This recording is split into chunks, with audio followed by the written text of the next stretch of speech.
دو دن سے تصویر کے اعتبار سے کہ زمین و آسمان میں جو چیز ہے وہ تصویر کو بیان کر رہی ہے. میں نے آپ سے گزارش کی کہ تصویر ہے شہزادے کونین کا ثواب کیا ہے, اس کی فضیلت کیا ہے. کیا نماز کے بعد معصوم فرماتے ہیں کہ نماز آپ کی ختم ہوئی اور پہلو بدلے بغیر, یعنی جس پہلو پر آپ تشریف فرما ہیں اسی پہلو پر تسبیح حضرت زینب کو ادا کیجیے. پہلو بدلے بغیر نماز کے بعد تسبیح کو ادا کرتا ہے, خدا اس کے پچھلے سارے گناہوں کو معاف کر دیتا ہے.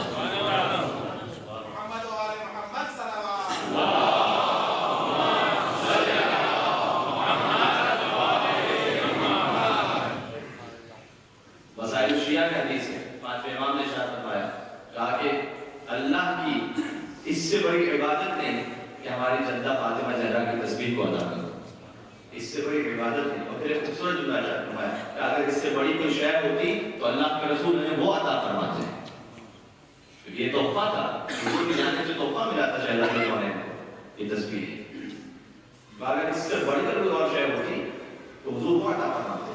اور پھر ایک اور جملہ ارشاد فرمایا کہ یہ تسبیح ذکر میں 100 کے برابر ہے. 34 مرتبہ اللہ اکبر, 33 مرتبہ الحمدللہ, 33 مرتبہ سبحان اللہ. کہ تسبیح ذکر میں 100 کے برابر ہے, لیکن میزان عمل میں 1000 کے برابر ہے. اور جو ذکر کرتے ہیں اس کا ثواب 1000 کا ہے, 100 کا نہیں. اور تسبیح کے حوالے سے گزارش کیا گیا کہ اس تسبیح کو یہ ہمیں اندازہ نہیں ہے. ایک مرتبہ جب سبحان اللہ کہتے ہیں, ایک مرتبہ آپ زبان سے جاری کرتے ہیں لا الہ الا اللہ, یہ آپ کو کس مقام تک پہنچا دیتا ہے. علماء کہتے ہیں کہ اس تسبیح کو انجام دیجیے سکون اور اطمینان کے ساتھ.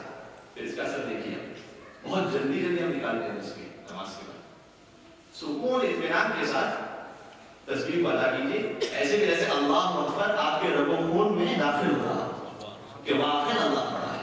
اللہ اکبر, اللہ اکبر, اللہ اکبر. اس انداز سے اس کیفیت کو محسوس کرنا.